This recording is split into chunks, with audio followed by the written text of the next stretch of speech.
Hey guys, how's it going? What's up? So somebody had mentioned they wanted to know about my Traxxas collection. So I thought, well, let's do a video. So let's start up at the top here. This is my Wrestler, which started its day out as a brushed machine.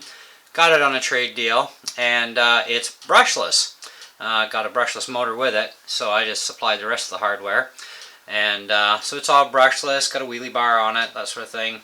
Over here is my Bandit. Now it started out brushed, and I bought it brand spanking new. And of course I've changed tires around, added some shock caps, that sort of stuff. And it's got a 3100 kilovolt brushless Surpass 4-pole motor and a VXL 3S ESC. Then we have my Traxxas Slash 4x4 VXL, all Valenion inside this one, all stock. Over here we have my newest acquisition, my Traxxas Telluride, the steroid machine. It's brushed system. I did put in a metal drive shaft that I actually modified. I had a Slash one here that was longer, so I just cut it down to length, and I'm within about a millimeter, so pretty good. Works great. Fast as hell on the stock NIM pack. Now my original stock NIM pack I got with this was shot, but the one that came with the Bandit is the exact same 7-cell hump pack, and so there'll be a video coming up for this thing on the stock one. I do have video with it on 2S, so stock one, really snappy actually.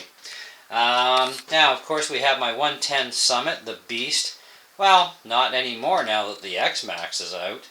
So this thing's like a little dwarf compared to it. And yeah, I want the X-Max. I will have that truck someday. And then of course we have my little mini E-Revo that recently got a little suspension replacement with Summit VXL shocks, which made a world of difference to this thing, even for jumping, never mind just regular bashing. It is sick now. I love it.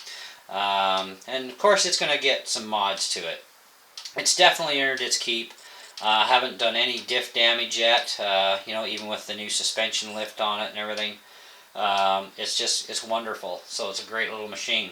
So those are my main 6 Traxxas machines. And I am getting the wife and I some Traxxas machines for Christmas. But that'll be a surprise for you guys as to what they actually are. So, and of course, hopefully in the new year, if everything pans out, I'll be able to get an X-Max, X01 of course, and the brushless 110 E-Revo or Revo, among other Traxxas machines. And no, I am not a Traxxas fanboy. I just love Traxxas machines. They're kind of hard to beat, I mean, they're priced well.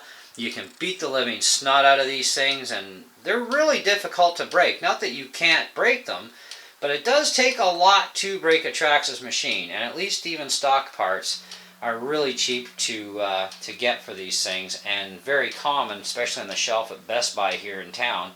A lot of the parts are in stock, right? But of course there's lots of places too where you can get Traxxas parts, even cheaper too, and these things are going to be getting modded.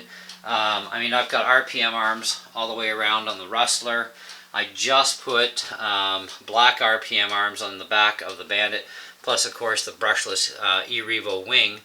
Speaking of which, I did have this thing out today with the wing on it, giving it a run. And I'd broken the mount on the one side. Well, I lost the screw anyways, and the little rubber thing. So I got rid of that, and I did a little modification by using Traxxas shock piston, the little the round cap inside the shock. Put one of those on each side instead, and really cranked down those screws tight because I had replacement screws. And I moved the wing all the way to the back now, so it's actually a lot nicer. And of course it's strong as hell now, so now I can flip the daylights out of this thing and it ain't gonna pull those screws out. So, and I think that was part of the problem, was they weren't in tight enough because of those rubber grommets, so it's like, oh well, now it's like flattened out and tight as a drum, so that ain't gonna move again. And it looks good with the RPM bumpers. Looks more proportional to the way it should be. But anyways, guys, that's it as far as the Traxxas collection goes. I have other RCs too, and but this is my Traxxas stuff, and more to come, of course. So thanks for watching, and we shall catch you guys on the next video.